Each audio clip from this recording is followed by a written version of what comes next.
నమస్కారం. టాప్ తెలుగు మీడియాకి స్వాగతం. హెడ్లైన్ చూద్దాం. బీహార్ సీఎంగా నితీష్ కుమార్ ప్రమాణ స్వీకారం. కార్యక్రమానికి హాజరైన ప్రధాని మోడీ ఎన్డీఏ సీఎంలు. బిల్లుల ఆమోదానికి రాష్ట్రపతికి గడువు విధించలేం. సుప్రీంకోర్టు సంచలన తీర్పు.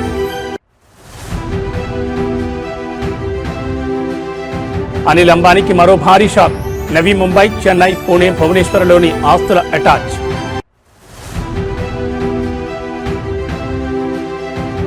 బీఆర్ఎస్ వర్కింగ్ ప్రెసిడెంట్ కు షాక్. ఫార్ములా ఈ కేసులో కేటీఆర్ విచారణకు గవర్నర్ ఆమోదం. అక్రమాస్తుల కేసులో నాంపల్లి సిబిఐ కోర్టుకు వచ్చిన జగన్. సాధారణ ఎమ్మెల్యేగా కోర్టుకు హాజరైన మాజీ సీఎం. ఇక డీటెయిల్స్ చూస్తే బీహార్ ముఖ్యమంత్రిగా నితీష్ కుమార్ ప్రమాణ స్వీకారం చేశారు. రికార్డు స్థాయిలో ఆయన 10వసారి సీఎంగా బాధ్యతలు చేపట్టారు. బీహార్ ఎన్నికల్లో ఎన్డీఏ ఘన విజయం తర్వాత కొత్త ప్రభుత్వం ఈ రోజు కొలువు తీరింది. పాట్నా గాంధీ మైదానంలో జరిగిన కార్యక్రమానికి ప్రధాని నరేంద్ర మోడీతో సహా కేంద్ర మంత్రులు అమిత్ షా హాజరయ్యారు. ఎన్డీఏ ముఖ్యమంత్రులు, డిప్యూటీ సీఎంలు దేవేంద్ర ఫడ్నవీస్, ఏక్నాథ్ షిండే, చంద్రబాబు నాయుడు, యోగి ఆదిత్యనాథ్తో పాటు ఇతరులు హాజరయ్యారు. సీఎం నితీష్ కుమార్తో పాటు డిప్యూటీ సీఎంలుగా సామ్రాట్ చౌదరి, విజయ్ సిన్హాలు బాధ్యతలు చేపట్టారు. ఇటీవల జరిగిన ఎన్నికల్లో ఎన్డీఏ కూటమి భారీ విజయం సాధించింది. 243 సీట్లలో ఏకంగా 202 స్థానాలు కైవసం చేసుకుంది. బీజేపీ 89 సీట్లు, జేడీయూ 85 సీట్లు, చిరాగ్ పాస్వాన్ పార్టీ 19 సీట్లు, జీతన్ రామ్ మాంఝీకి చెందిన హెచ్ఏఎం పార్టీ, ఆర్ఎల్ఎం మిగిలిన స్థానాల్లో విజయం సాధించాయి.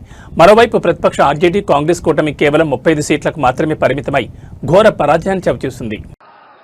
नीतीश कुमार सत्यनिष्ठा से प्रतिज्ञा करता हूं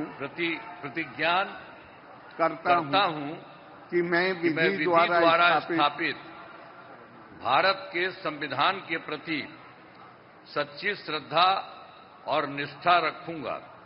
मैं भारत की प्रभुता और अखंडता अक्षुण्ण रखूंगा। मैं बिहार राज्य के मुख्यमंत्री के रूप में मैं अपने कर्तव्यों का श्रद्धापूर्वक और शुद्ध अंतःकरण से निर्वहन करूंगा तथा मैं भय या पक्षपात, अनुराग या द्वेष के बिना सभी सरकार के लोगों के प्रति संविधान और विधि के अनुसार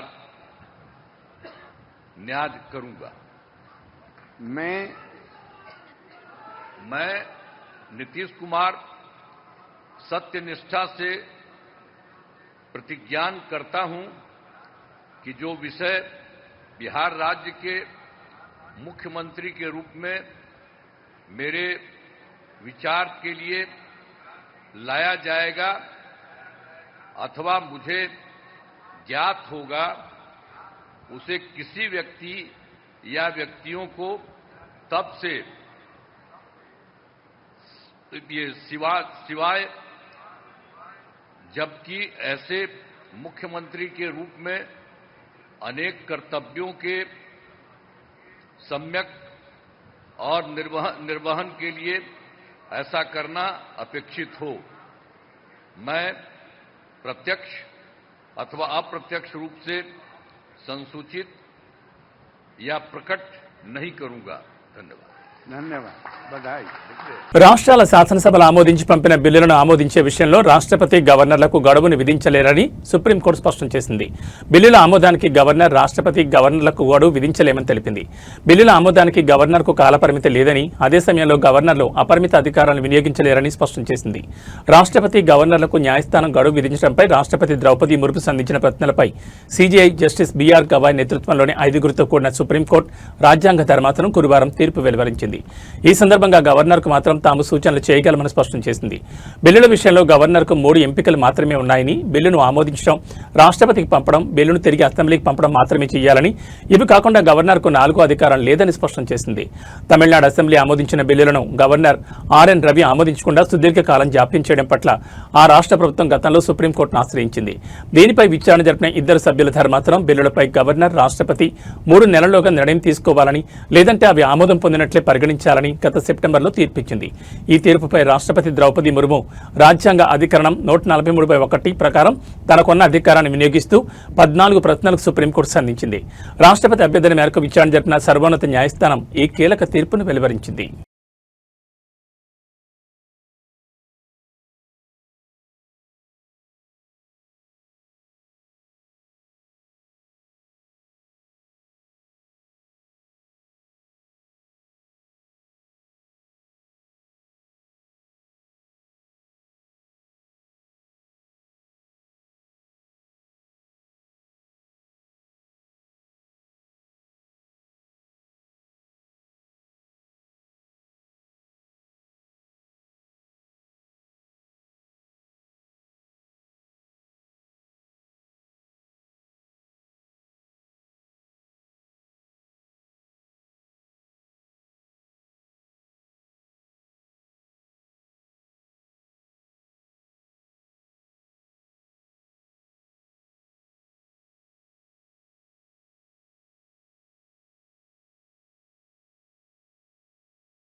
ప్రముఖ పారిశ్రామికవేత్త అనిల్ అంబానీకి చెందిన రిలయన్స్ గ్రూప్నకు ఎన్ఫోర్స్మెంట్ డైరెక్టరేట్ మరో కట్టి షాక్ ఇచ్చింది. మనీ లాండరింగ్ నిరోధక చట్టం కింద కొనసాగుతున్న దర్యాప్తులో తాజాగా 1400 కోట్ల విలువైన ఆస్తులను ప్రొవిజనల్గా అటాచ్ చేసింది. దీంతో ఈ కేసులో ఇప్పటి వరకు జప్తు చేసిన మొత్తం ఆస్తుల విలువ సుమారు 9,000 కోట్లకు చేరినట్లు అధికార వర్గాలు తెలిపాయి. ఈడీ తాజాగా జప్తు చేసిన ఆస్తులు నవీ ముంబై, చెన్నై, పూణె, భువనేశ్వర్లో ఉన్నట్లు సమాచారం. అనిల్ అంబానీ నేతృత్వంలోని కంపెనీల్లో జరిగిన ఆర్థిక అవకతవకలపై ఈడీ కొంతకాలంగా విచారణ జరుపుతోంది. ఈ దర్యాప్తులో భాగంగానే తాజా చర్యలు తీసుకున్నారు. ఇదే కేసులో గతంలో ఈడీ సుమారు 7,500 కోట్ల విలువైన ఆస్తులను అటాచ్ చేసిన విషయం తెలిసింది.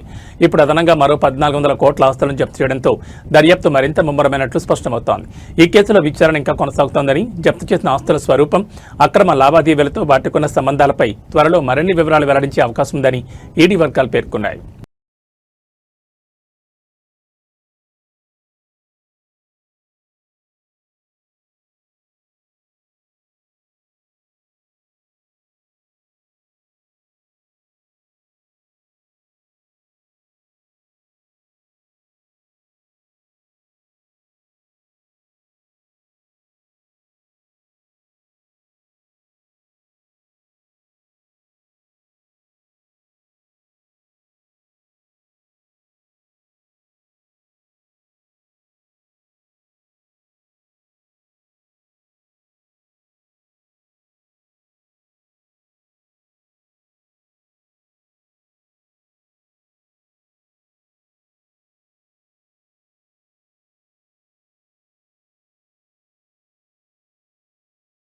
తెలంగాణ రాజకీయాల్లో సంచలనం సృష్టించిన ఫార్ములా ఈ కార్ రేస్ కేసులో కీలక పరిణామం చోటు చేసుకుంది. ఈ కేసులో మాజీ మంత్రి బీఆర్ఎస్ వర్కింగ్ ప్రెసిడెంట్ కేటీఆర్ను విచారించేందుకు అవినీతి నిరోధక శాఖకి గవర్నర్ జిష్ణుదేవ్ వర్మ ఆమోదం తెలిపారు. ఈ మేరకు ప్రభుత్వం పంపిన ఫైలుపై ఆయన సంతకం చేశారు. కేటీఆర్పై విచారణకు గ్రీన్ సిగ్నల్ ఇచ్చారు. గవర్నర్ అనుమతి లభించడంతో కేటీఆర్పై అభియోగాలు నమోదు చేసేందుకు విచారణ చేపట్టేందుకు ఏసీబీ అధికారులు సిద్ధమవుతున్నారు. త్వరలోనే ఆయనకు నోటీసులు జారీ చేసి విచారణ ప్రక్రియను ప్రారంభించే అవకాశం ఉంది. విచారణ అనంతరం ఈ కేసులో ఛార్జ్షీట్ దాఖలు చేయాలని ఏసీబీ భావిస్తోంది. ఈ పరిణామంతో బీఆర్ఎస్ వర్గాల్లో తీవ్ర ఆందోళన మొదలైంది. మరోవైపు ఇదే కేసులో కీలక నిందితుడిగా ఉన్న సీనియర్ ఐఏఎస్ అధికారి అరవింద్ కుమార్ పై విచారణ కూడా ప్రభుత్వం చర్యలు వేగవంతం చేసింది. ఆయనపై అభియోగాలు నమోదు చేసేందుకు అనుమతి ఇవ్వాలని కోరుతూ రాష్ట్ర ప్రభుత్వం కేంద్ర సిబ్బంది శిక్షణ వ్యవహారాల శాఖకు లేఖ రాసింది. కేంద్రం నుంచి అనుమతి రాగానే అరవింద్ కుమార్ పైన ఏసీబీ అభియోగాలు నమోదు చేయనుంది.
వైసీపీ అధినేత జగన్ సుమారు 6 ఏళ్ల సుదీర్ఘ విరామం తర్వాత సీబీఐ కోర్టు మెట్లెక్కారు. అక్రమాస్తుల కేసుకు సంబంధించి హైదరాబాద్లోని నాంపల్లి సీబీఐ ప్రత్యేక కోర్టు ఎదుట ఆయన వ్యక్తిగతంగా హాజరయ్యారు.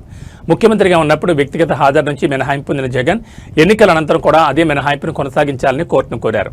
అయితే ఆయన అభ్యర్థనను కోర్టు తిరస్కరించి విచారణకు తప్పనిసరిగా వ్యక్తిగతంగా హాజరు కావాలని ఆదేశించింది. ఈ నేపథ్యంలోనే జగన్ ఈ రోజు న్యాయమూర్తి రఘురాం ముందు విచారణకు హాజరయ్యారు.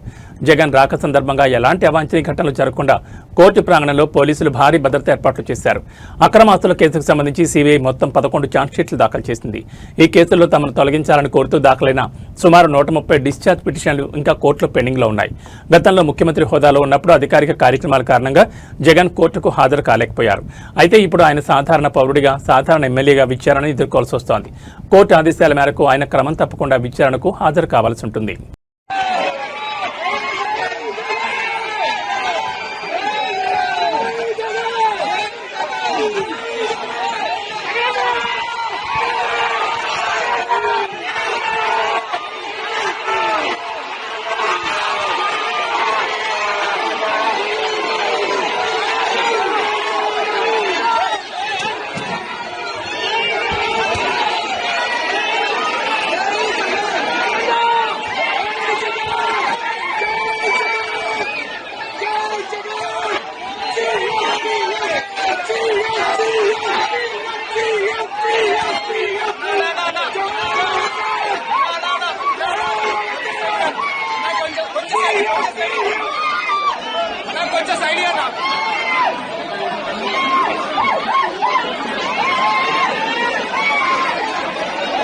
తెలుగు రాష్ట్రాల్లో సంచలనం సృష్టించిన ఐబొమ్మ పైరసీ కేసులో ప్రధాన నిందితుడు ఇమంది రవిని నాంపల్లి కోర్టు 5 రోజుల పోలీస్ కస్టడీకి అనుమతించింది. సైబర్ క్రైమ్ పోలీసులు వాస్తవానికి వారం రోజుల పాటు కస్టడీ కోరగా న్యాయస్థానం 5 రోజులకు మాత్రమే అనుమతించింది. కోర్టు ఆదేశాలతో దర్యాప్తు అధికారులు నేడు రవిని చెంచల్గూడ జైలు నుంచి తమ అదుపులోకి తీసుకోనున్నారు. ఈ 5 రోజుల విచారణలో పైరసీ నెట్వర్క్ సంబంధించిన కీలక రహస్యాలను ఛేదించేందుకు పోలీసులు సిద్ధమయ్యారు. ప్రధానంగా ఐబొమ్మ, బప్పం వెబ్సైట్లలో సినిమాలను అప్లోడ్ చేసే విధానం, సైట్ల నిర్వహణతో పాటు కంటెంట్ను నిల్వ చేయడానికి వాడిన సర్వర్ల సాంకేతిక వివరాలను రవి నుంచి రాబట్టడమే లక్ష్యంగా విచారణ సాగనుంది.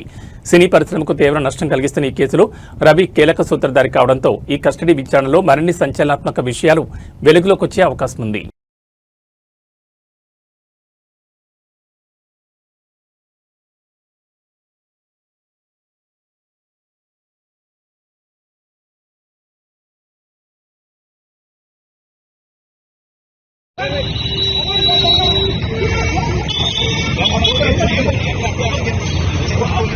रवि इधर देखो बेटा रवि भाई रवि रवि रवि कर जोड़ो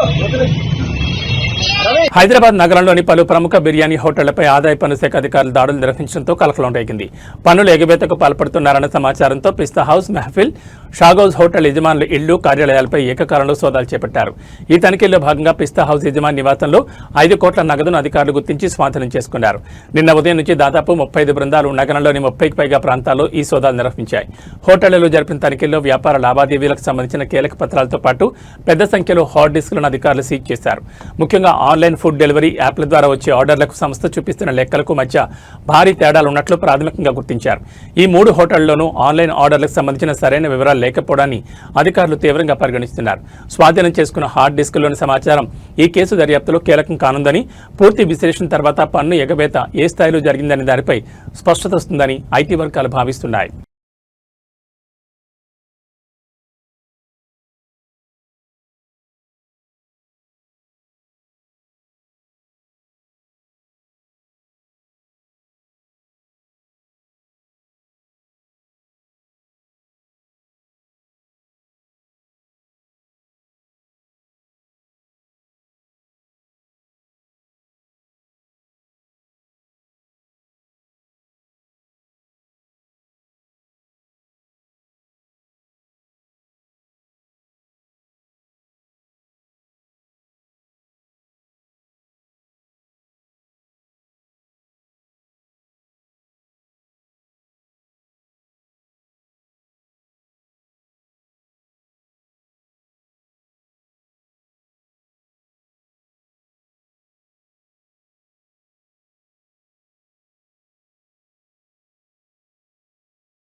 మావోయిస్టుల ఎరివేతే లక్ష్యంగా కేంద్ర భద్రతా బలగాలు దండకారణ్య ప్రాంతాలను జల్లెడపడుతున్నాయి. ఈ క్రమంలోనే తాజాగా Maoist party top leader most wanted Hidma ఆయన భార్యతో సహా అంగరక్షకులు 6గురు మృతి చెందిన విషయం తెలిసిందే.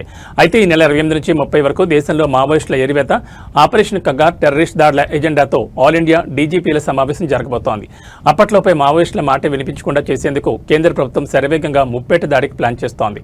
ఇక మావోయిస్ట్ అగ్రనేతల లొంగుబాటే టార్గెట్గా తెలంగాణ ఎస్ఐబి వ్యూహాలు రచిస్తోంది.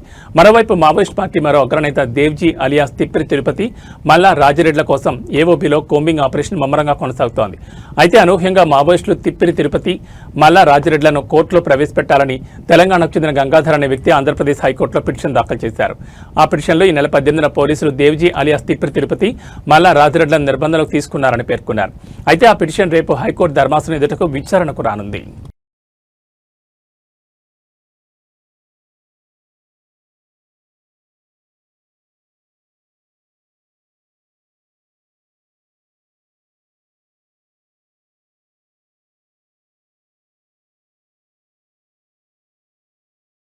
మహబూబ్నగర్ జిల్లా జాతీయ రహదారి 44పై ప్రమాదం జరిగింది. ఈ ప్రమాదం చెట్ల వద్ద సంభవించింది. ఈ ఘటనలో ప్రైవేట్ ట్రావెల్స్ బస్సు లారీని ఢీకొట్టింది. ఈ యాక్సిడెంట్ కారణంగా బస్సులో ఒక్కసారిగా పొగలు వ్యాపించాయి. దీంతో వెంటనే ప్రయాణికులు బస్సులో నుంచి కిందకి దిగిపోయారు. దీంతో పెను ప్రమాదం తప్పినట్లయింది. ఈ బస్సు జగన్ ట్రావెల్స్ సంబంధించినదిగా తెలుస్తోంది. ఇక బస్సు ఢీకొన్న లారీ యాసిడ్ లోడ్తో వెళ్తున్నట్లుగా ప్రయాణికులు తెలిపారు. ఓ కారు దారి మధ్యలో అడ్డంగా రావడంతో ఈ ఘటన జరిగినట్లు బస్సులోని ప్రయాణికులు తెలిపారు. అదృష్టవశాత్తు ఈ ఘటనలో ఎలాంటి ప్రాణ నష్టం జరగలేదు. మరిన్ని వివరాలు ఇంకా తెలియాల్సి ఉంది.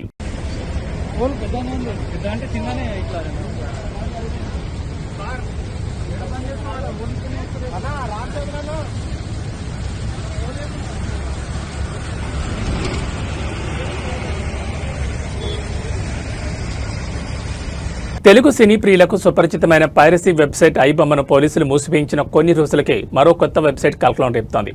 ఐబొమ్మ 1 పేరుతో దాదాపు అవే ఫీచర్లతో కొత్త సైట్ ప్రత్యక్షమవడం ఇప్పుడు హాట్ టాపిక్ గా మారింది. ఐబొమ్మ నిర్వాహకుడు రవి అరెస్ట్ తర్వాత ఈ వ్యవహారం ముగిసిపోయింది అనుకుంటున్న తరుణంలో ఈ పరిణామం చోటు చేసుకోవడం గమనార్హం. కొత్తగా ప్రారంభమైన ఐబొమ్మ 1 వెబ్సైట్ చూడడానికి అచ్చం పాత ఐబొమ్మ లాగే ఉంది. అయితే పాత సైట్లో కేవలం తెలుగు సినిమాలు మాత్రమే ఉండగా కొత్త సైట్లో ఇతర భాషా చిత్రాలు కూడా అందుబాటులో ఉంచారు. దీని వెనుక రవి అనుచరులుండారా లేక మరెవరైనా ఉండారా అనే దానిపై స్పష్టత రావాల్సి ఉంది. ఈ కొత్త వెబ్సైట్లో ఏదైనా సినిమాపై క్లిక్ చేస్తే అది నేరుగా మూవీ రూల్స్ అనే మరో వైరసీ సైట్కు రీడైరెక్ట్ అవుతున్నట్లు గుర్తించారు. ఐబొమ్మ ఎకోసిస్టంలో సుమారు 65 మిర్రర్ వెబ్సైట్లు ఉన్నాయని, వాటి ద్వారానే ఐబొమ్మ 1ను ప్రచారంలోకి తెచ్చి ఉంటారని పోలీసులు అనుమానిస్తున్నారు. ఈ నేపథ్యంలో మూవీ రూల్స్, తమిళ్ ఎంవి వంటి సైట్లపైన చర్యలు తీసుకోవాలనే డిమాండ్లు వినిపిస్తున్నాయి. కాగా ఐబొమ్మ నిర్వాహకుడు ఇమంది రవి కేసు దర్యాప్తులో ఆసక్తికర విషయాలు వెలుగులోకి వస్తున్నాయి. అతను తరచూ విదేశాలకు వెళ్లేవాడని, ఎవరినీ నమ్మకపోవడంతో ఇంట్లో పనివాళ్లను కూడా పెట్టుకోలేదని పోలీసులు గుర్తించారు.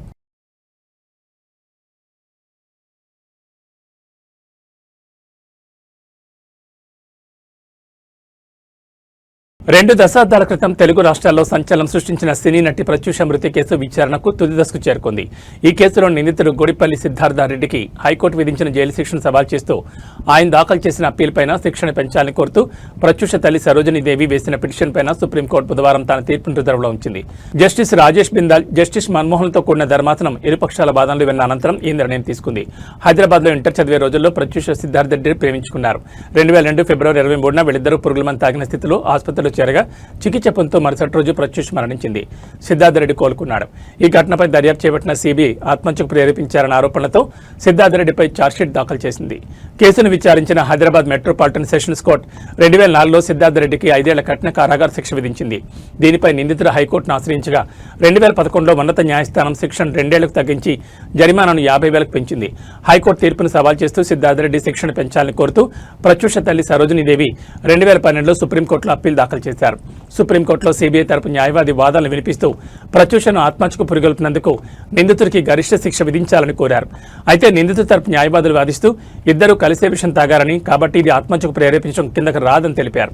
ఇరుపక్షాలు వాదనలు విన్న ధర్మాసనం తీర్పును రిజర్వ్లో పెట్టింది.